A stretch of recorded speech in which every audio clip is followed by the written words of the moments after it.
क्या आप जानते हैं बाइबल का पुराना नियम मूल रूप से हिब्रू यानी इब्रानी भाषा में लिखा गया है। पुराना नियम के भेदों को समझने के लिए हिब्रू भाषा का महत्व सबसे ज्यादा है। महान यहूदी लेखक और रब्बी माइकल मंक का ये कहना है कि हिब्रू भाषा के 22 अक्षर पूरी कायनात का आधार स्तंभ हैं।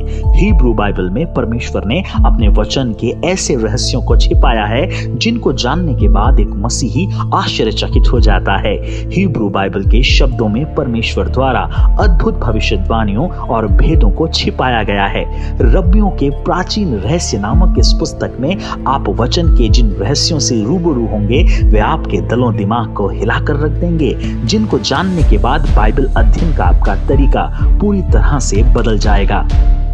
रब्बियों के प्राचीन रहस्य नामक ये पुस्तक आपको बाइबल के गहरे भेदों और भविष्यवाणियों को समझने में सहायक सिद्ध होगी। आप ये जान सकेंगे कि प्रभु यीशु मसीह ने खुद को अल्फा और ओमेगा कहकर क्यों संबोधित किया, कैसे हिब्रू भाषा यीशु को ही यहूदियों का मसीह घोषित करती है। 326 पन्नों की ये पुस्तक आपको उन गहरे रहस्यों से अवगत करवाएगी जिन्हें केवल हिब्रू भाषा में ही समझा जा सकता है। प्रभु के दास पास्टर सचिन क्लाइव द्वारा हिब्रू बाइबल पर वर्षों से किए गए शोध के परिणाम स्वरूप इस पुस्तक का लेखन किया गया है। इस पुस्तक की सेवकाई सहयोग राशि है 400 रुपए और 50 रुपए डाक खर्च। इसे प्राप्त करने के लिए हमारे ऑफिस के नंबर पर संपर्क करें 9829356624।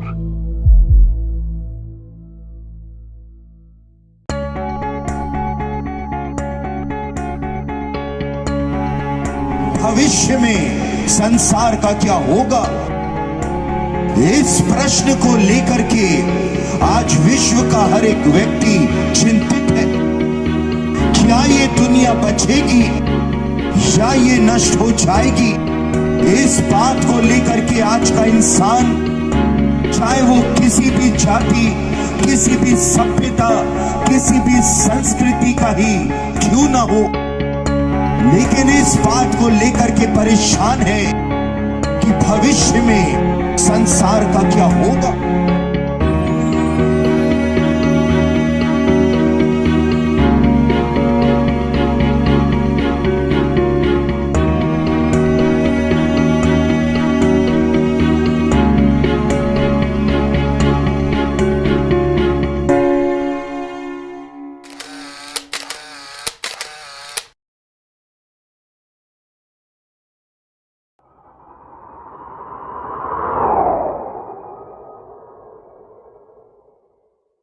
मॉन्डे थर्सडे आप सब लोगों को बहुत बहुत मुबारक हो।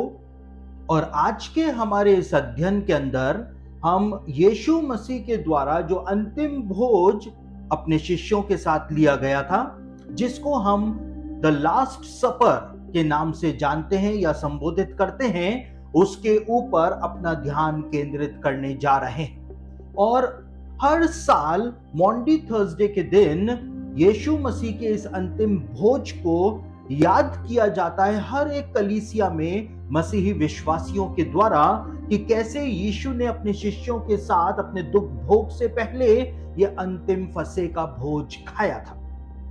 और अनेक बातें जो हैं इसके विषय में हर साल कलीसियाओं के अंदर सिखाई जाती हैं कि क्यों यीशु मसीह ने अपने शिष्यों के साथ इस अंतिम भोज को किया था और इसके आत्मिक पहलू क्या हैं और क्यों यीशु मसीह को यह भोज करना जरूरी था, कैसे यीशु मसीह ने प्रभु भोज की एक रस्म को स्थापित किया था। वो सारी बातें कलीसियाओं के अंदर हर साल विश्वासियों को रिमाइंड कराई जाती है। तो आज एक बार फिर से हम द लास्ट सपर को और भी ज्यादा गहराई से समझने का प्रयास करेंगे, देखने का प्रयास करेंगे कि वास्तव में जब यीशु मसीह ने अपने शिष्यों के साथ ये अंतिम भोज खाया था, तो यीशु क्या बातें अपने शिष्यों के सामने प्रकट कर रहा था। और साथ ही साथ हम हिस्टोरिकल पर्सपेक्टिव से, जूइश कल्चर के पर्सपेक्टिव से, जूइश ट्रेडिशंस के पर्सपेक्टिव से भी द लास्ट सपर को आज समझने जा रहे हैं। द लास्ट सपर का नाम आते के साथ ही सबसे पहली तस्वीर जो हमारी मस्तिष्क के अंदर उभर करके सामने आती है वो आती है लियोनार्डो दा विंची के द्वारा बनाई गई द लास्ट सपर की जो पेंटिंग है वो हमारे सबके जहन के अंदर उभर जाती है। और हर मसीही लियोनार्डो दा विंची द्वारा बनाई गई ये पेंटिंग जो है इसके बारे में जानता है। सबको पता है कि द लास्ट सपर जो है वो बिल्कुल ऐसा ही हुआ था। लेकिन दा विंची के द्वारा बनाई गई लास्ट सपर की ये पेंटिंग जो थी इसके अंदर कई सारी गलतियां, खामियां पाई जाती हैं और इस तस्वीर को देख करके हम कभी भी इस बात को नहीं जान सकते हैं कि लास्ट सपर के दिन वास्तव में हुआ क्या था, यीशु मसीह और उसके शिष्यों ने कैसे बैठ करके द लास्ट सपर लिया था। तो आज के इस संदेश के अंदर मैं आपको सबसे पहले हिस्टोरिकल फैक्ट्स से रूबरू कराने जा रहा हूं। मेरे आज के इस संदेश के दो भाग हैं। पहले भाग में हम हिस्टोरिकल फैक्ट्स को देखेंगे और दूसरे भाग के अंदर हम स्पिरिचुअल फैक्ट को देखेंगे कि यीशु मसीह ने मॉन्डी थर्सडे के दिन जो किया वो हमारे उद्धार के लिए कितना ज्यादा जरूरी था। और हिस्टोरिकल फैक्ट्स के अंदर जब हम बात करें, जो मेरा संदेश का पहला भाग है, लियोनार्डो दा विंची के द्वारा बनाई गई ये पेंटिंग जो है इसके अंदर कई सारी खामियां पाई जाती हैं। सबसे पहली खामी जो इसके अंदर पाई जाती है वो ये पाई जाती है कि इस पेंटिंग के अंदर पीछे विंडो से दिखाया गया है कि बाहर उजियाला हुआ है, डे लाइट जो है या दिन का समय जो है वो पेंटिंग के अंदर दिखाया गया है। जबकि ये बात सब जानते हैं कि फसह का भोज जब भी खाया जाता था तो वो सनसेट के बाद ही खाया जाता था। ये बात जो है निर्गमन की किताब में भी बताई हुई है और आज भी यहूदी लोग फसह का भोज जब भी खाते हैं तो वो सनसेट के बाद ही खाते हैं। तो सबसे पहली खामी जो लियोनार्डो दा विंची की इस पेंटिंग के अंदर हमको दिखाई देती है वो ये दिखाई देती है कि लियोनार्डो ने इस बात को दिखाया था कि पीछे या रूम के बाहर एक दिन जो है वो हो रहा है, जबकि दिन नहीं, रात के समय सूर्य अस्त के बाद फसह का भोज खाया जाता था। दूसरी गलती जो इस पेंटिंग के अंदर हमको देखने को मिलती है वो ये देखने को मिलती है कि जो फेशियल एक्सप्रेशंस यहां पर दिखाए गए हैं सारे किरदारों के, वो फेशियल एक्सप्रेशंस जो हैं वो ईस्टर्न एक्सप्रेशंस नहीं है, वो वेस्टर्न एक्सप्रेशंस है। बीते समय मैंने आपको ईस्टर्न चर्च के आइकन्स के बारे में एक अध्ययन दिया था, छोटा सा अध्ययन दिया था, और मैंने इस बात को बताया था कि हर आइकन जो होता है उसमें जो हैंड गेस्चर होता है या उनका जो मुंह होता है, उनकी आंखें, उनके कान जो दिखाए जाते हैं, उन सब का एक स्पेसिफिक अर्थ होता है। और यहां पर लियोनार्डो दा विंची के द्वारा जो ये पेंटिंग बनाई गई, इसमें जितने भी एक्सप्रेशंस दिखाए गए हैं वो facial expressions middle eastern expression नहीं है, वो वेस्टर्न एक्सप्रेशंस। और तीसरी सबसे महत्वपूर्ण बात यह है कि यीशु मसीह के पास में लियोनार्डो ने यूहन्ना को जो दिखाया है, उसने यूहन्ना की पेंटिंग एक लड़की के समान बनाई। और क्यों लियोनार्डो दा विंची ने ऐसा किया? क्योंकि लियोनार्डो दा विंची जो था वो प्रायरी ऑफ जायन करके एक सीक्रेट सोसाइटी का सदस्य था। और प्रायरी ऑफ जायन करके सीक्रेट सोसाइटी जो है वो इस बात को मानती हुई आई है कि यीशु मसीह का विवाह हुआ था और यीशु मसीह की पत्नी जो थी वो लास्ट सपर के समय यीशु मसीह के पास बैठी हुई थी। तो लियोनार्डो ने अपने एजेंडे को इस पेंटिंग के अंदर पूरा किया था। उसने वो अपने सीक्रेट सोसाइटी के एजेंडे को इस पेंटिंग में दिखा रहा था। साथ ही साथ में जो टेबल कुर्सी दिखाई है लियोनार्डो ने इस पेंटिंग के अंदर, वो टेबल कुर्सी जो है वो मिडिल ईस्टर्न कल्चर में नहीं पाई जाती थी। यीशु मसीह ने और उसके शिष्यों ने लास्ट सपर जब लिया था, अंतिम भोज जब लिया था, तो वो टेबल कुर्सी पर बैठ करके नहीं लिया था। ये टेबल कुर्सी का कंसेप्ट जो है वो अंग्रेजों का कंसेप्ट है, लेकिन मध्य पूर्व के अंदर, इजराइल के अंदर और यहूदी कल्चर के अंदर ये टेबल कुर्सी का कंसेप्ट जो है वो नहीं चला करता था, और ना ही यीशु मसीह का विवाह हुआ था, ना ही यीशु मसीह की कोई पत्नी थी। लेकिन सुसमाचारों में स्पष्ट रूप से बताया हुआ है कि यीशु मसीह के दाहिनी ओर यूहन्ना जो है वो बैठा हुआ था, क्योंकि लिखा है सुसमाचार में, हम आगे देखेंगे कि यीशु मसीह की छाती पर यूहन्ना ने अपना सिर रखा हुआ था। तो लियोनार्डो डा विंची की ये पेंटिंग जो है वो हमको सत्य बात से रूबरू नहीं कराती है। कई सारी खामियां इस पेंटिंग के अंदर हमको दिखाई देती हैं, और ये पेंटिंग जो है वो कभी भी सत्य से हमारा साक्षात्कार जो है वो नहीं करा सकती है। तो अब सबसे पहले हमको ये पता लगाना है, हमको हिस्टोरिकल फैक्ट्स देखने पड़ेंगे, और उससे हम सबसे पहले पूरी लास्ट सपर की या अंतिम भोज की जो पृष्ठभूमि है पहले उसको हम समझने का प्रयास करेंगे, और उसके बाद हम उसके आत्मिक पहलू की तरफ जाएंगे कि क्यों यीशु मसीह के द्वारा ये सब कुछ किया जाना जरूरी था, और मॉन्डी थर्सडे को जो कुछ भी हुआ वो होना बहुत ही ज्यादा हमारे उद्धार के लिए आवश्यक था। तो पहली बात जो बताई गई है इस अंतिम भोज के बारे में सुसमाचार में, लूका रचित सुसमाचार उसका 22 अध्याय उसके 10वें वचन में पहला फैक्ट हमको देखने को मिलता है, जिसको हम अक्सर नजरअंदाज कर जाते हैं। वहां पर यीशु मसीह ने अपने शिष्यों को जब तैयारी करने के लिए भेजा, पतरस और यूहन्ना को, दो शिष्यों को यीशु मसीह ने तैयारी करने के लिए भेजा था कि फसह का भोज तैयार करो, ताकि हमें तुम सबके साथ फसह का भोज खा सको।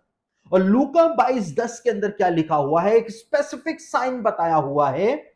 यहां पर लिखा है, उसने उनसे कहा, देखो नगर में प्रवेश करते ही एक मनुष्य जल का घड़ा उठाए हुए तुम्हें मिलेगा, जिस घर में वह जाए तुम उसके पीछे चले जाना। यह एक प्रकार का बहुत ही बड़ा चिन्ह था जो यीशु मसीह ने अपने शिष्यों को बताया था। बाइबल के जमाने में खास तौर से यहूदी जो कल्चर था उसमें पुरुष कभी भी पानी के मटके, पानी के घड़े नहीं उठाया करते थे। पुरुष जो है वो सिर्फ मशकें उठाया करते थे, लेकिन घड़े उठाने का काम स्त्रियां यानी महिलाएं किया करती थी। और शहर के अंदर, नगर के अंदर एक पुरुष अगर मटका उठा करके ले जा रहा है तो चेले जो हैं उनको उस व्यक्ति को ढूंढने में कोई भी कठिनाई नहीं होगी। यीशु मसीह ने एक बहुत सरल काम अपने शिष्यों को बताया था। और जितने भी अर्ली चर्च के लेख हैं, अर्ली चर्च का जो इतिहास है वो हमको ये बात बताता है कि ये पुरुष जो घड़ा उठाए हुए जा रहा था, वास्तव में ये पुरुष जो था वो मरकुस था, वही मरकुस जिसने मरकुस रचित सुसमाचार लिखा था। क्योंकि मरकुस जो था वो अपनी मां के साथ अपने घर में रहा करता था, और क्योंकि मां और मरकुस दोनों अकेले रहा करते थे, इसलिए घर का काम जो है वो करने में मरकुस भी हाथ बटाया करता था। और इसीलिए मरकुस जो था वो घड़ा उठाए हुए नगर के अंदर पानी भर के ले जा रहा था। तो चेले तुरंत ही मरकुस को पहचान गए थे, साथ ही साथ यीशु ने जो साइन दिया था उसके द्वारा भी वो उस व्यक्ति को पहचान गए थे।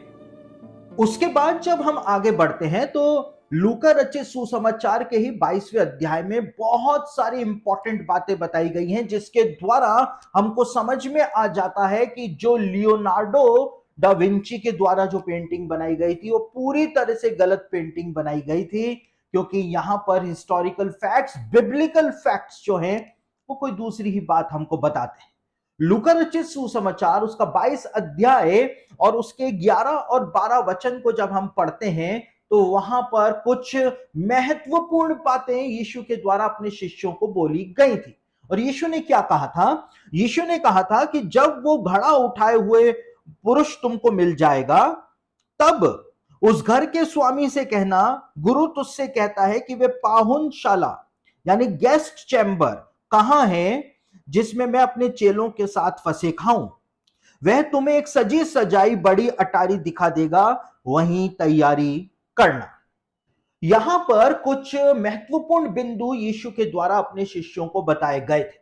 यीशु ने कहा था, उस मनुष्य से पूछना कि गुरु कहता है कि वो पाहुनशाला कहां है, गेस्ट चैम्बर कहां है, जहां पर मैं अपने चेलों के साथ फसह का भोज खाऊं। और वहां पर यीशु ने कहा वो तुम्हें एक बड़ी और सजी सजाई अटारी दिखा दे, एक बड़ी अटारी दिखाएगा, एक छोटा सा कमरा नहीं लेकिन एक बड़ा कमरा, बिग रूम जो है वो तुमको दिखा देगा। बाइबल के जमाने में ये गेस्ट चैम्बर जो हुआ करते थे, अगर कोई छोटा कमरा होता था जिसमें गेस्ट रुका करते थे तो उस छोटे कमरे में खाना खाने के लिए जो टेबल होती थी वो ऐसी एक सीधी टेबल होती थी जिसमें इस साइड लोग बैठ करके खाना खाते थे।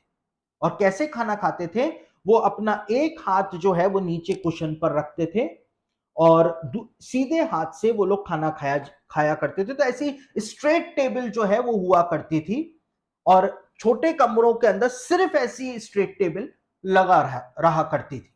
लेकिन अगर मीडियम साइज का रूम हुआ करता था तो मीडियम साइज के रूम में एल शेप की टेबल जो है वो लगा रहा करती थी और उसके साथ कुर्सी नहीं लगा रहा करती थी, क्योंकि वो नीचे बैठ करके, बल्कि बैठ करके भी नहीं, लेट करके, इस हाथ के बल लेट करके वो सीधे हाथ से खाना खाया करते थे। तो एल शेप की एक टेबल मीडियम साइज रूम के अंदर लगा रहा करती थी, अगर वो मीडियम साइज का रूम हुआ करता था।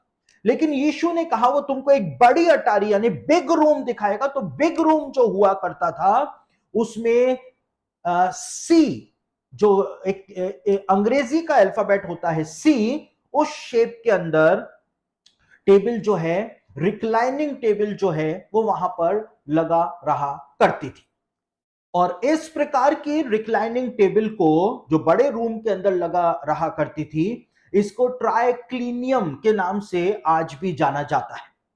और ये ट्राइक्लिनियम टाइप की जो टेबल्स हैं, आर्कियोलॉजिस्ट जो हैं उन्होंने इजराइल के अंदर 1000 ऐसी टेबल्स उनको मिली हैं। और आपको जान करके हैरानी होगी कि एक भी टेबल आर्कियोलॉजिस्ट को नहीं मिली है इजराइल के अंदर खुदाई में या खोजबीन के अंदर, जैसी टेबल लियोनार्डो डा विंची के द्वारा बनाई गई थी। ऐसी कोई भी टेबल इजराइल में उनको नहीं मिली। 1000 टेबल मिली हैं, लेकिन कैसी मिली हैं? वो सी शेप वाली टेबल जो हैं वो मिली हैं, ट्राइक्लिनियम टाइप की टेबल मिली है, लेकिन कुर्सी पर बैठ करके खाने वाली ऊंची टेबल जो होती हैं वो नहीं मिली है। और यहां पर एक और बात जो है वो बताई गई है, यहां पर लिखा हुआ है कि वो पाहुनशाला कहां है। पाहुनशाला यानी गेस्ट चैम्बर। बाइबल के जमाने में जो गेस्ट चैम्बर हुआ करते थे, उसके अंदर जो गेस्ट होते थे वो खाना खाकर वहां पर सो भी सकते थे। और इसीलिए वो पाहुनशालाएं जो हैं, गेस्ट चैम्बर्स जो हैं, वो बनाए जाते थे। और यीशु मसीह जब अपने चेलों के साथ वहां पर खाना खाने के लिए आया था तो उस परिवार को पता था कि गुरुजी अपने चेलों के साथ खाना खा करके यहां पर रात भी बिताएंगे। और क्योंकि इतना बड़ा कमरा था, वहां पे 13 लोग आराम से सो सकते थे। और इसीलिए बाइबल के स्कॉलर्स इस बात को कहते हैं कि जब यहूदा इस्करियोती यीशु मसीह को पकड़वाने के लिए सिपाहियों को लेकर के आया था, टेंपल पुलिस को लेकर के आया था, तो सबसे पहले वो इसी पाहुनशाला में आया होगा, क्योंकि उसको ये बात पता थी कि गुरुजी रात को यहीं पर ही सोएंगे, रात को यहीं पर ही आराम करेंगे, इसलिए सबसे पहले वो यहीं पर ही आया होगा। और जब चेले और यीशु मसीह यहां पर नहीं मिले, उसके बाद उसको पता था कि हो सकता है गुरुजी जो है गतसमनी के बाग में गए हों, और इसीलिए वो वहां पर सब लोगों को लेकर के पहुंचा था। तो बाइबल के जमाने में जो पाहुनशालाएं यानी गेस्ट चैम्बर्स जो हुआ करते थे, वो इस प्रकार के हुआ करते थे, चाहे छोटा हो, चाहे मीडियम साइज का हो, चाहे बिग साइज का हो। लेकिन वो इसलिए बनाए जाते थे ताकि गेस्ट जब खाना खाएं, खाना खा करके वहां पर सो भी सके, आराम भी कर सके। साथ ही यीशु मसीह ने इस बात को भी कहा था कि वो तुमको एक सजी सजाई अटारी दिखा देगा। सजी सजाई का मतलब है कि रिक्लाइनिंग टेबल जो है, रिक्लाइनिंग टेबल के साथ मैट्रेसेस यानी गद्दे लगी हुई एक अटारी को वो तुमको दिखा देगा। क्योंकि जूइश कल्चर के अंदर जब भी बैंक्वेट किया जाता था, भोज किया जाता था, तो उसमें जो गेस्ट होते थे वो गद्दों के ऊपर लेटते थे, अपना उल्टे हाथ के ऊपर अपना वजन रखा करते थे और उसके बाद वो सीधे हाथ से खाना खाया करते थे। और यीशु मसीह भी टेबल कुर्सी पर नहीं बैठा हुआ था, यीशु मसीह भी सिर्फ सीधा नहीं बैठा हुआ था, लेकिन यीशु मसीह और उसके चेले जो थे वो भी रिक्लाइन हो रखे थे। रिक्लाइन का मतलब अपने उल्टे हाथ के बल पर वो लेटे हुए थे और सीधे हाथ से खाना खा रहे थे। और ये बात सुसमाचारों के अंदर बताई गई है। इस बात का प्रमाण हमको सुसमाचारों के अंदर मिलता है। और कहां पर मिलता है? मत्ती रचित सुसमाचार उसका 26 अध्याय उसके 20वें वचन में लिखा है कि यीशु अपने शिष्यों के साथ भोज करने के लिए बैठा। और जो बैठा शब्द है ओरिजिनल ग्रीक न्यू टेस्टामेंट में, वो बैठा शब्द जो है उसके लिए जो शब्द इस्तेमाल हुआ है वो है टू रिक्लाइन। यानी यीशु मसीह अपने उल्टे हाथ के बल पर लेट करके भोज के अंदर, बैंक्वेट के अंदर शामिल हुआ था। उसके सारे शिष्य इसी प्रकार से बैठे हुए थे। और ये एक यहूदी ट्रेडिशन था कि उल्टे हाथ के बल ही इस प्रकार से बैठा जाता था। और यहूदियों के अंदर अगर किसी व्यक्ति का अपराध के अंदर सीधा हाथ काट दिया जाता था, उसको पनिशमेंट दी जाती थी सीधा हाथ काटने की, तो इसका मतलब था कि उसका सामाजिक बहिष्कार कर दिया गया है। क्यों? क्योंकि अब वो कभी भी भोज के अंदर हिस्सा नहीं ले सकता है। क्यों नहीं ले सकता है? क्योंकि ट्रेडिशन था कि आपको उल्टे हाथ के बल रिक्लाइन होना पड़ेगा और सीधे हाथ से आपको खाना खाना पड़ेगा। ये उनका कल्चर था। और यदि कोई किसी अपराध में पकड़ा जाता था और उसका सीधा हाथ काट दिया जाता था, तो अब वो कभी भी भोज जो है वो सीधे हाथ से नहीं खा सकता था, इसलिए वो बैंक्वेट के अंदर भाग भी नहीं ले पाता था। कफरनहूम के अंदर यीशु मसीह ने एक व्यक्ति का सीधा हाथ चंगा कर दिया था और वहां पर लोग झूम उठे थे। और वो व्यक्ति भी झूम उठा था, मगन हो गया था। क्यों? क्योंकि वो व्यक्ति जो था वो कभी भी बैंक्वेट के अंदर भाग नहीं ले सकता था। यीशु मसीह ने उसका जो सामाजिक बहिष्कार था वो भी दूर कर दिया था और उसको चंगाई भी प्रदान कर दी थी। तो वो एक डबल जॉय का समय था जो वहां पर यीशु मसीह ने उन लोगों को प्रदान कर दिया था। और जितने भी यहूदी ट्रेडिशंस हैं, जूइश सेजेस इस बात को बताया करते थे, इस बात को आप जूइश लिटरेचर में भी पढ़ सकते हैं कि यहूदियों में ऐसा माना जाता था कि पूरे साल में सिर्फ एक मील जो होता है, जिसको फसे का भोज कहा जाता है, वो आपको रिक्लाइन होकर के ही खाना पड़ेगा। यानी आप विश्राम करते हुए उसको खा रहे हैं, क्योंकि परमेश्वर ने मिस्र की गुलामी से इजरायलियों को विश्राम दिया था। इसलिए वो इस प्रकार से लेट करके खाते थे कि वो पूरी तरह से स्वतंत्र हैं, वो आराम कर रहे हैं। इसलिए एक रिक्लाइनिंग मील उनको पूरे साल भर में करना जरूरी होता था, खाना जरूरी होता था। जो गुलाम हुआ करते थे, दास हुआ करते थे, वो सिर्फ खड़े खड़े खाना खाते थे। लेकिन जो स्वतंत्र लोग होते थे वो रिक्लाइन होकर के, लेट करके, अपने उल्टे हाथ के बल लेट करके वो खाना खाया करते थे। ये यहूदियों का एक ट्रेडिशन हुआ करता था। तो आप देख सकते हैं कि लियोनार्डो डा विंची की जो पेंटिंग है वो कहीं से भी जूइश कल्चर के साथ, जूइश ट्रेडिशन के साथ मैच होती हुई आपको दिखाई नहीं देगी। क्यों नहीं देगी? क्योंकि लियोनार्डो का एजेंडा कुछ और था और बाइबल के अंदर जो सच्चाइयां दी हुई हैं वो कुछ और बात ही हमको पता थी।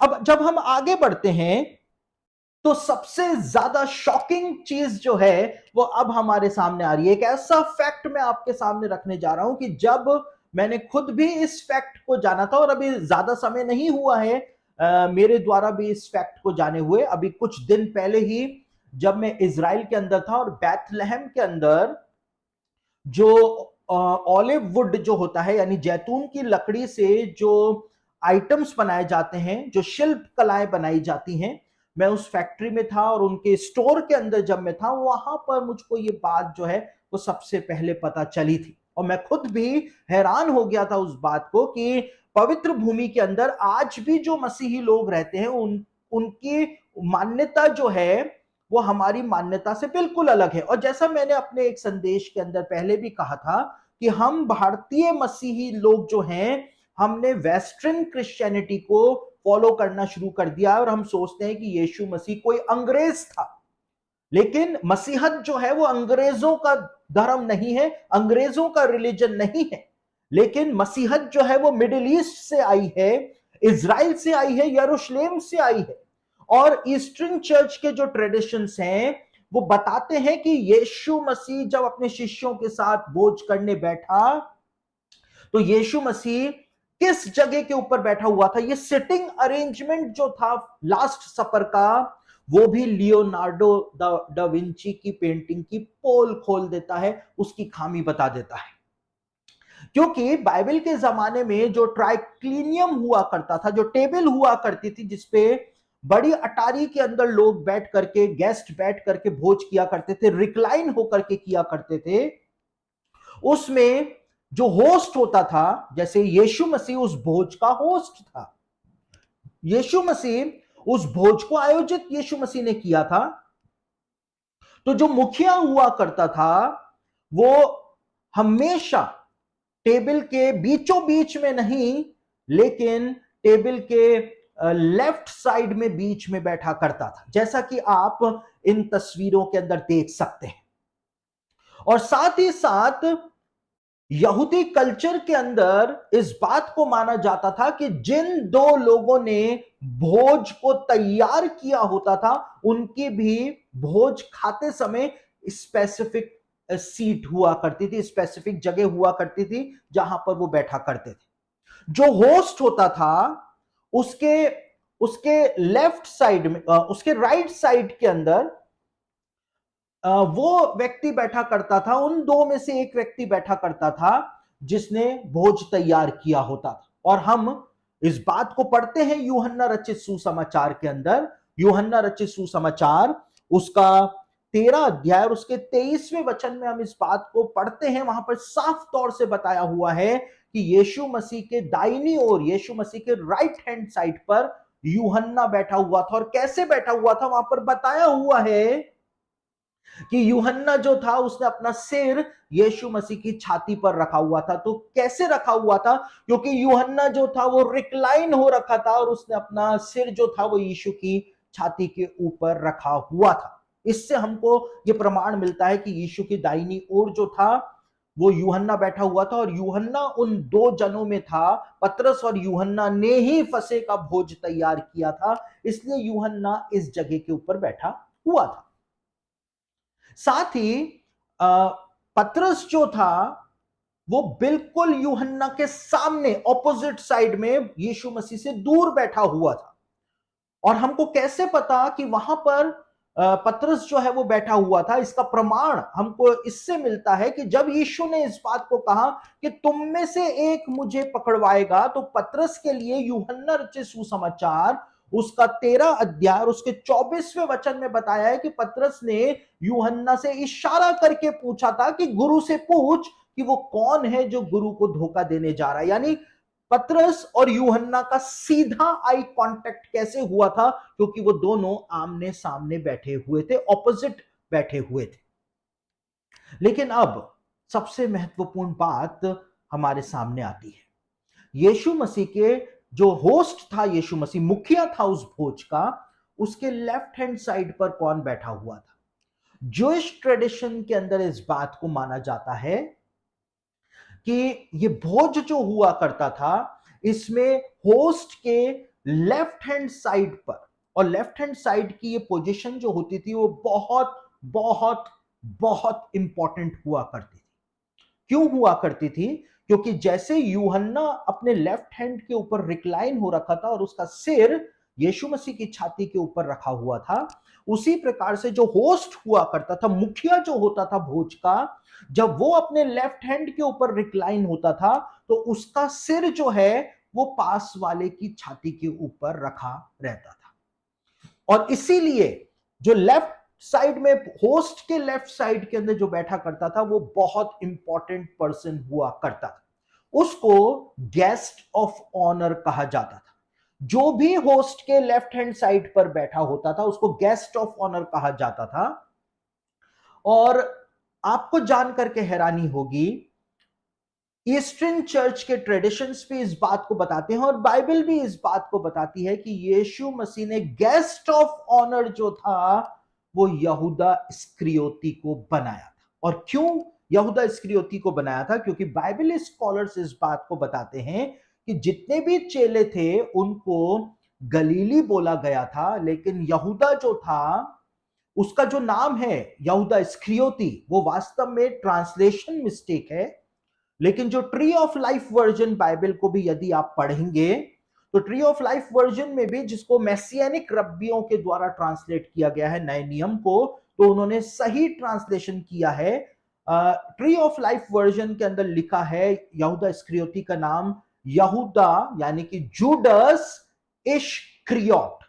जूडस इश्करियोट का मतलब होता है, इश का मतलब होता है निवासी, और क्रियोत जो था वो इज़राइल के सदर्न पार्ट के अंदर एक नगर हुआ करता था, यानी बहुत दूर के नगर का रहने वाला जो था वो यहूदा था, इसलिए उसको जूडस इश्करियोट के नाम से बाइबल के अंदर सुसमाचारों के अंदर बताया गया। लेकिन ट्रांसलेशन मिस्टेक की वजह से हम उसको यहूदा इस्करियोती बोल देते हैं। और क्योंकि सारे चेले जो थे वो गलीली थे, लेकिन यहूदा जो था वो दूर से आया था, इसलिए गेस्ट ऑफ ऑनर जो है वो यीशु मसीह ने यहूदा को बनाया था।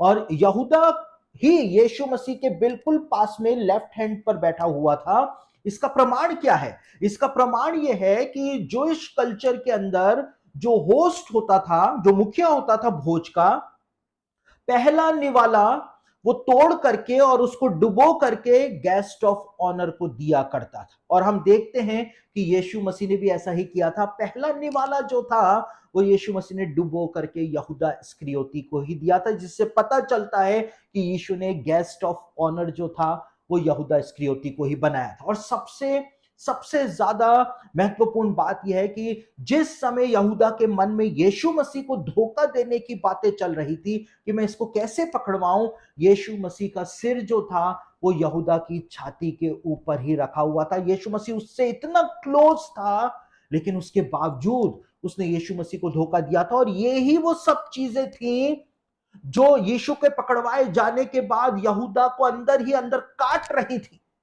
क्योंकि यीशु ने उसको इतना बड़ा ओहदा दिया था। और इतना बड़ा ओहदा जब दिया था, उसके बावजूद उसने यीशु मसीह को धोखा दे दिया, उसको इतना सम्मान दिया। यीशु मसीह ने जब वो गतसमनी के बाग में आया, तब भी यीशु मसीह ने उसको चोर, डाकू या धोखेबाज कहकर के संबोधित नहीं किया, लेकिन यीशु मसीह ने उसको हे मित्र कहकर के ही संबोधित किया था। और यही बातें थी जिन्होंने यहूदा को तोड़ करके रख दिया था और उसने जा करके आत्महत्या कर ली थी, क्योंकि यीशु का सर भोज के समय उसकी छाती के ऊपर, यूहन्ना का सर यीशु की छाती पर, और यीशु जब रिक्लाइन हो रखा था तो यीशु का सर यहूदा इस्करियोती की छाती के ऊपर रखा हुआ था। और यही वो कारण था कि यीशु ने पतरस को वो जगह ना दे करके या किसी दूसरे शिष्य को वो जगह ना दे करके यहूदा को वो जगह दे दी थी। इसकी वजह से एक बहुत बड़ा विवाद हो गया था। और वो विवाद क्या हो गया था उसके बारे में भी सुसमाचारों के अंदर बताया हुआ है। चेले कंफ्यूज हो गए थे कि पतरस के लिए यीशु मसीह ने कहा कि मैं तुझ पर अपनी कलीसिया बनाऊंगा और अधोलोक के फाटक उस पर प्रबल नहीं होंगे। जो कुछ तू पृथ्वी पर बांधेगा वो स्वर्ग में बंध जाएगा, जो कुछ तू पृथ्वी पर खोलेगा वो स्वर्ग में खुल जाएगा। उसके बावजूद पतरस को यीशु मसीह ने वो प्लेस नहीं दी थी। एक बड़ा विवाद हो गया था। और क्या विवाद हो गया था? लूका रचित सुसमाचार उसका 22 अध्याय उसके 24वें वचन के अंदर उस विवाद के बारे में बताया हुआ है। यहां पर लिखा है, उनमें यह वाद विवाद भी हुआ कि उनमें से कौन बड़ा समझा जाता है। क्योंकि जो बड़ा समझा जाता था पतरस, उसको यीशु मसीह ने गेस्ट ऑफ ऑनर नहीं बनाया था, लेकिन यहूदा इस्करियोती को उसने गेस्ट ऑफ ऑनर बना दिया था। इसलिए चेलों में आपस में विवाद होने लगा कि हम में से बड़ा कौन है। और यही वो कारण था कि यीशु मसीह ने अपने शिष्यों के पैरों को धोया था।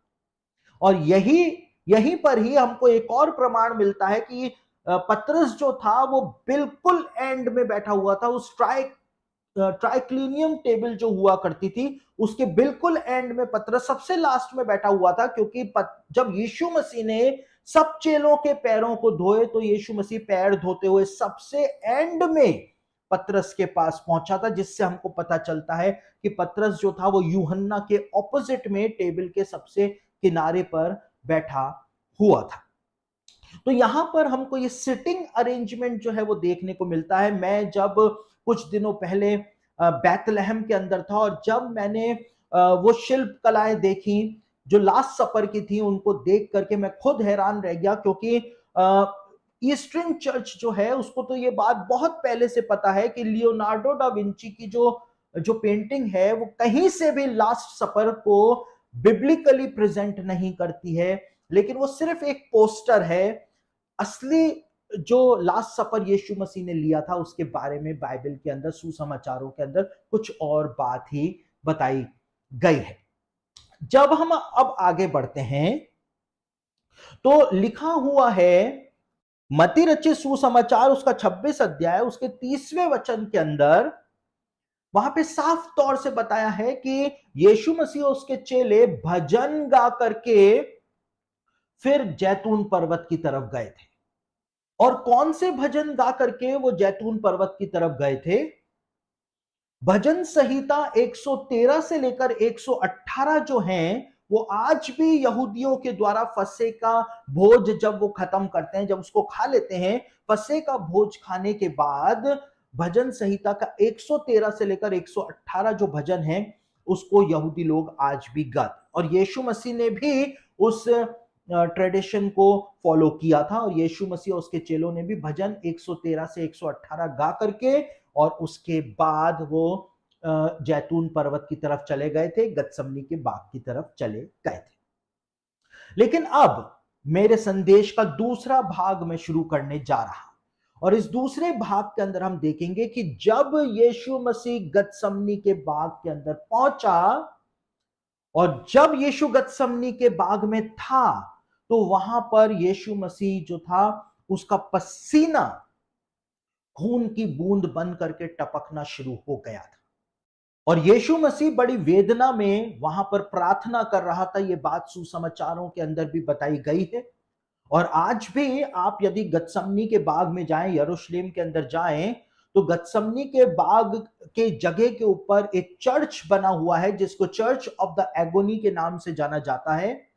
और उस चर्च को इस प्रकार से बनाया है कि उसके अंदर अंधेरा ही अंधेरा रहता है और आज भी आप गतसमनी के बाग में उस चर्च में जाएंगे तो वहां पर आपको एक मायूसी सी महसूस होगी।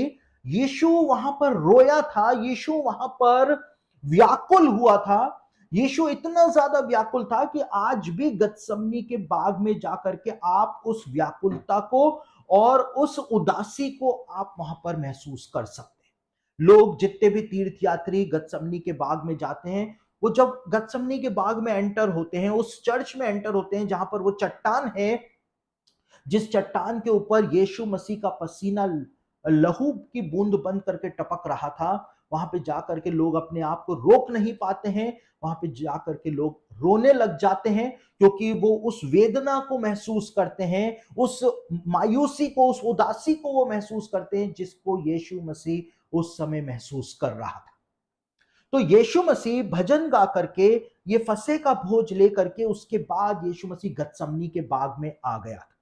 लेकिन आपको ये बात जान करके हैरानी होगी कि गतसमनी का बाग जो है इसके लिए माना जाता है यहूदी रब्बियों के द्वारा कि ये एग्जैक्टली वही स्पॉट था, ये एक्चुअल वही स्पॉट था जहां पर आदम और हवा ने वो वर्जित फल को खाया था और ये ही वो जगह थी जहां पर आदम और हवा फेल हो गए थे परमेश्वर की आज्ञाओं को मानने में, परमेश्वर के प्रति विश्वास योग्य रहने में वो फेल हो गए थे।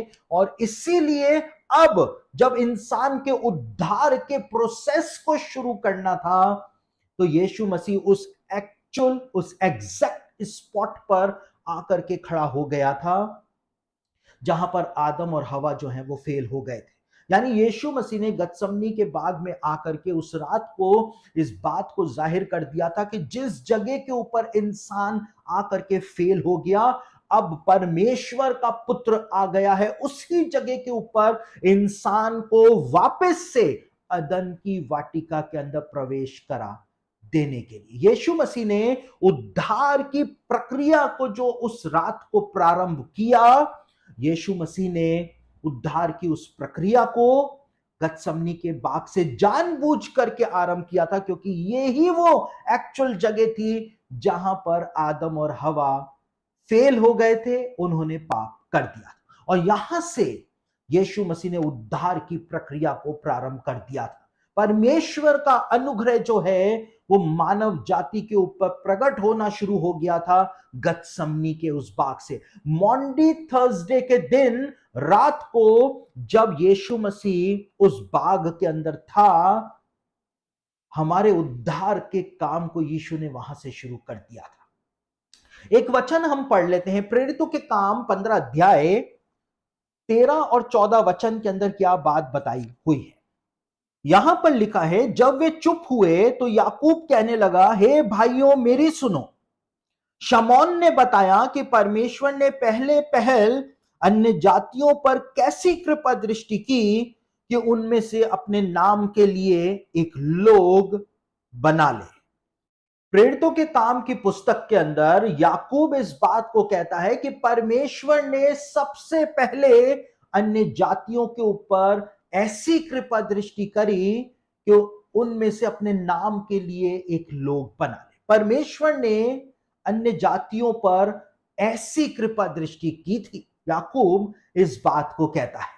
लेकिन परमेश्वर ने अन्य जातियों के ऊपर कैसी कृपा दृष्टि की, परमेश्वर ने कैसी कृपा दृष्टि की, उसको हम थोड़ा सा समझ लेते हैं। यीशु मसीह जब गत्समनी के बाग के अंदर था तो वहां पर यीशु मसीह का पसीना लहू बन करके टपकना शुरू हो गया था। और अमेरिका के अंदर एक एमडी हैं, उन्होंने यीशु मसीह के जो अंतिम 12 घंटे थे जीवन के, उसके ऊपर मेडिकल साइंस से एक रिसर्च किया था और डॉक्टर डेविस सी ट्रूमैन उनका नाम है। और उन्होंने यीशु मसीह के जीवन के अंतिम 12 घंटों के ऊपर जो अध्ययन किया, उन्होंने अपने रिसर्च के अंदर इस बात को बताया कि सुसमाचार के अंदर लिखा है कि यीशु मसीह का पसीना लहू बन करके टपकना शुरू हो गया था। और डॉक्टर ट्रूमैन इस बात को बताते हैं कि जब कोई इंसान बहुत ही ज्यादा वेदना में होता है, व्याकुल होता है, जब कोई इंसान हद से ज्यादा डिप्रेशन के अंदर चला जाता है, तो उसके शरीर की जो अति सूक्ष्म कोशिकाएं होती हैं, यानी टाइनी कैपिलरीज जो होती हैं, वो फट जाती हैं और उनमें से खून रिस रिस करके बाहर आना शुरू हो जाता है। और पसीने के साथ जब खून बाहर आना शुरू हो जाता है तो ऐसा लगता है कि मानो खून की बूंदें जो हैं वो जमीन के ऊपर टपक रही हैं। और डॉक्टर ट्रूमैन इस बात को बताते हैं कि यीशु मसीह इतना ज्यादा व्याकुल हो गया था, परेशान था कि वो चल भी नहीं पा रहा था। लिखा है वो टप्पे भर दूर जाकर के गिर गया था अपने घुटनों के बल और वो प्रार्थना कर रहा था। और इस वजह से यीशु मसीह के शरीर की अति सूक्ष्म कोशिकाएं, टाइनी कैपिलरीज फट गई थीं और खून जो था वो पसीने के साथ मिल करके बाहर आना शुरू हो गया था, जिसके बारे में सुसमाचारों के अंदर बताया गया है। और डॉक्टर ट्रूमैन कहते हैं कि जब एक इंसान इस अवस्था में पहुंच जाता है कि उसके शरीर की अति सूक्ष्म कोशिकाएं फट जाती हैं और पसीने के साथ खून बाहर आना शुरू हो जाता है, तो उस समय उसकी त्वचा जो है इतनी मुलायम हो जाती है कि यदि उसके चुटकी भी भर दो तो चमड़ी जो है वो हाथ के अंदर आ जाए। इतनी मुलायम उसकी त्वचा उस समय हो जाती है, क्योंकि टाइनी कैपिलरीज फट जाती है। और यीशु मसीह जो था वो इसी अवस्था के अंदर था जब उसको कोड़े मारे गए थे। और जो कोड़े रोमन सैनिक मारा करते थे वो कोई ऑर्डिनरी कोड़े नहीं हुआ करते थे, क्योंकि जो कोड़े रोमन सैनिक अपराधियों को मारा करते थे उन कोड़ों में कई सारे बेल्ट्स जो हैं वो लगे रहा करते थे और उन बेल्ट्स के अंदर हुक वाली छोटी छोटी कीलें जो हैं वो भी लगा रहा करती थी। और जब वो कोड़े जो है वो किसी अपराधी के शरीर के ऊपर मारे जाते थे तो जो हुक वाली कीलें हुआ करती थी वो जा करके अपराधी के शरीर में धंस जाया करती थी। और जब कोड़े को खींचा जाता था तो मांस के लोथड़े जो हैं वो हवा में उड़ते हुए दिखाई दिया करते थे। यीशु मसीह की त्वचा जो है वो पहले ही इतनी मुलायम हो चुकी थी क्योंकि इतना ज्यादा वो व्याकुल था कि उसकी टाइनी कैपिलरीज फट गई थी। लिखा हुआ है पसीने के साथ खून भी बाहर आना शुरू हो गया था, और जब यीशु को ऐसे कोड़े मारे गए उसके मांस के लोथड़े हवा में उड़ गए होंगे। साथ ही साथ बाइबल के जो स्कॉलर्स हैं वो इस बात को बताते हैं कि जिस जगह के ऊपर यीशु मसीह को क्रूस पर चढ़ाया गया था, उस पहाड़ पर या उस जगह पर चींटियों की बाम्बियां ही बाम्बियां हुआ करती थी। और जब यीशु मसीह पूरा फटा हुआ, क्योंकि रोमन सैनिकों ने उसके मांस के लोथड़े उड़ा दिए थे हवा में, उसको ऐसे कोड़े मारे थे, यीशु मसीह जब इस हालात के अंदर जब क्रूस के ऊपर लटका हुआ था, और क्रूस पर इतने घंटों तक जब यीशु मसीह लटका हुआ था, तो बाइबल के स्कॉलर्स कहते हैं कि वो लाल चींटियों की बाम्बियां जो वहां पर हुआ करती थी, जहां पर यीशु को क्रूस पे चढ़ाया गया था, तो वो लाल चींटियां जो हैं वो भी यीशु मसीह के क्रूस से होती हुई यीशु मसीह के जो घाव थे उसके अंदर घुस गई होंगी, और उन्होंने यीशु मसीह की पीड़ा को और भी ज्यादा बढ़ा दिया होगा। और उसके बाद डॉक्टर ट्रूमैन इस बात को अपने रिसर्च के अंदर बताते हैं कि यूहन्ना रचित सुसमाचार उसका 19 अध्याय और उसके 34वें वचन के अंदर बताया हुआ है कि यीशु मसीह मर गया या यीशु मसीह जिंदा है, इस बात का पता लगाने के लिए एक रोमन सिपाही जो है वो आया और उसने भाले को यीशु की पसली में मारा, और लिखा है कि तुरंत लहू और पानी जो है वो बह निकला। डॉक्टर ट्रूमैन कहते हैं कि किसी की भी पसली में भाले को मारने से कभी भी लहू और पानी नहीं बहेगा। और डॉक्टर ट्रूमैन ने इस बात को बताया है कि हर इंसान के दिल के बाहर एक आवरण होता है जिसको हृदय आवरण कहते हैं, और उसमें पानी भरा रहता है। डॉक्टर ट्रूमैन ने इस बात को अपने रिसर्च के अंदर बताया कि जब उस सिपाही ने यीशु की पसली में भाले को मारा, तो वो भाला जो था वो पसली से जाते हुए उसने यीशु मसीह के दिल के अंदर घुसेड़ दिया था, और जब उसने भाले को खींचा तो खून जो था वो यीशु के दिल से निकल करके बाहर आ गया था, और पानी जो था वो हृदय आवरण में से निकल करके बाहर आ गया था। यीशु मसीह क्रूस पर पूरी तरह से मर चुका था।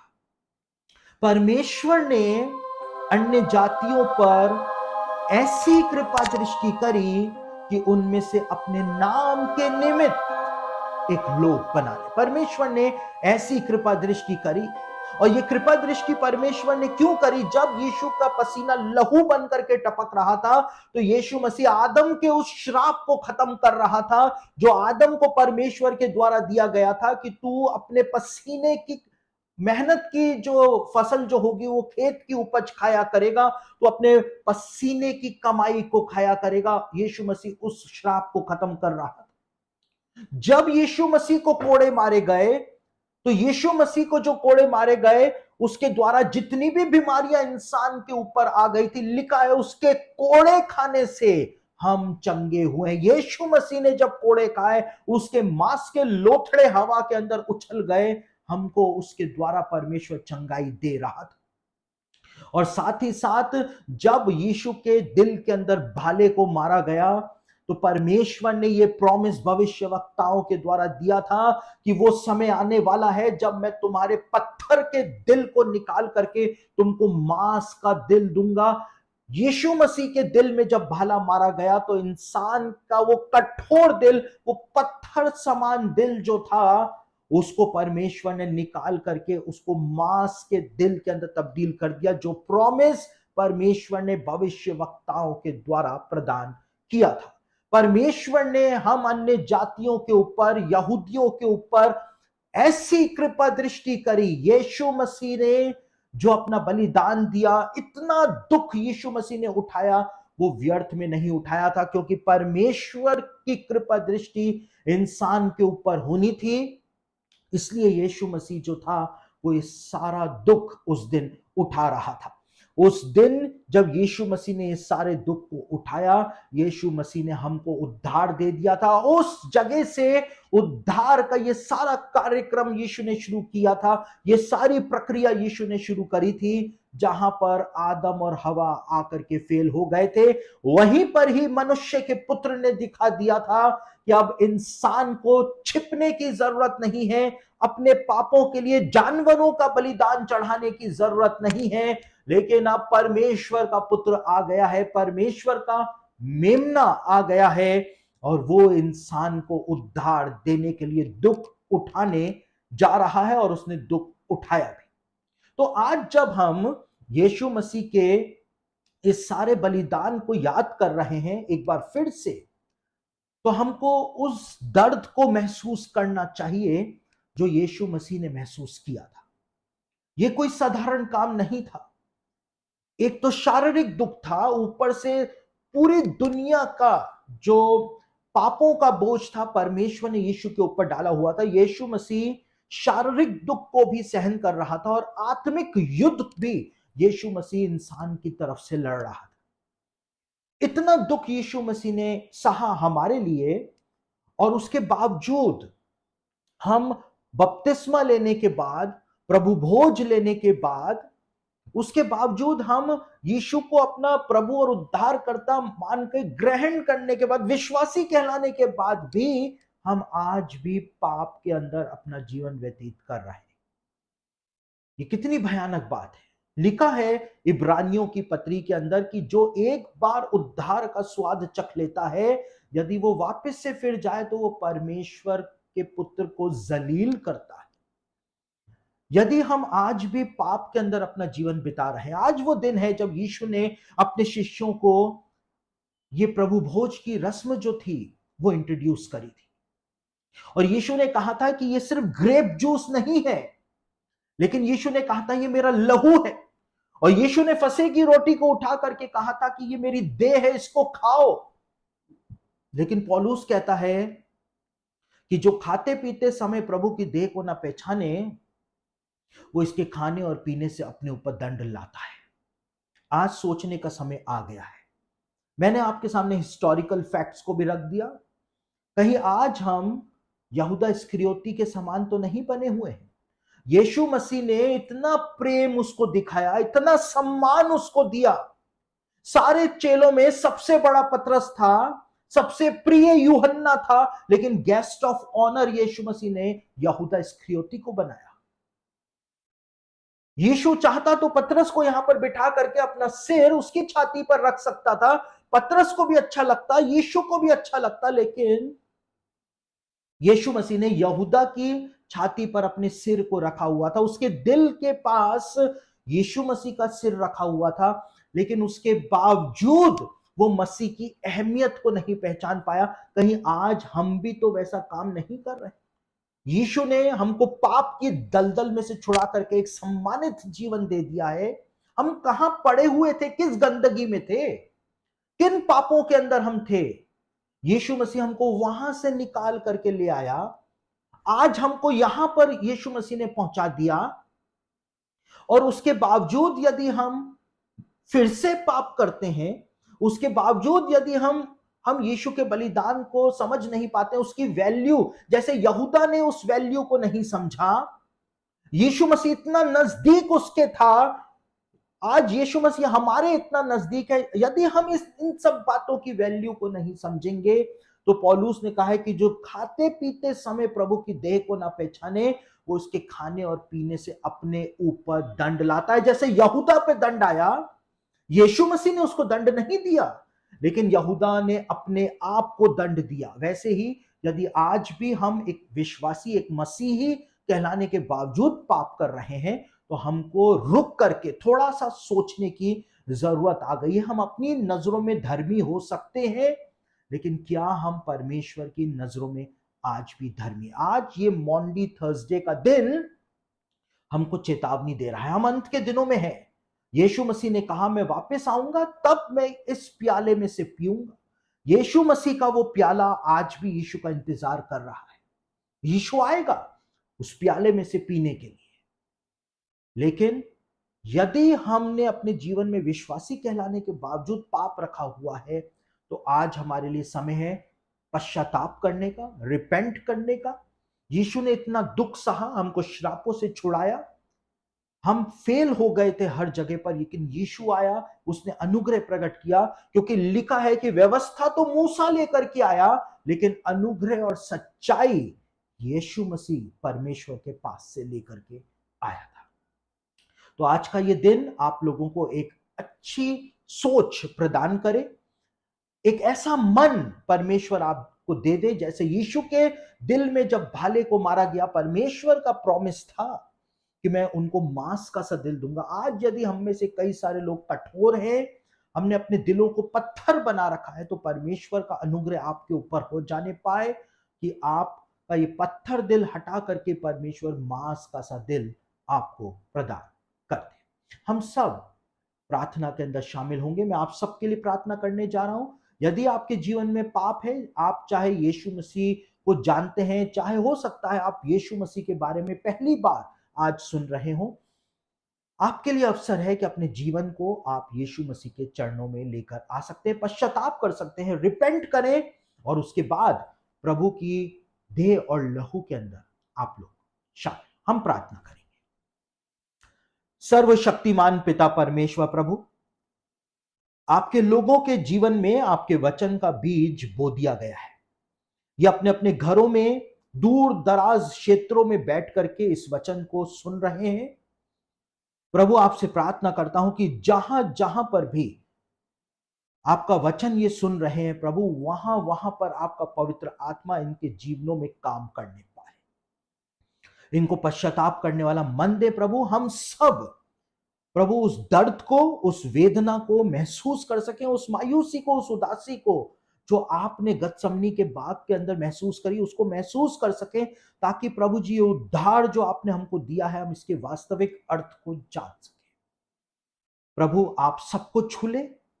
प्रभु जी, आज जब आपके लोग प्रभु भोज के अंदर सहभागी होने जा रहे हैं, तो प्रभु आप ऐसा मन दे कि अपने पापों से पश्चाताप करके उसके बाद सच्चाई और खराई के साथ प्रभु भोज के अंदर शामिल हो सके।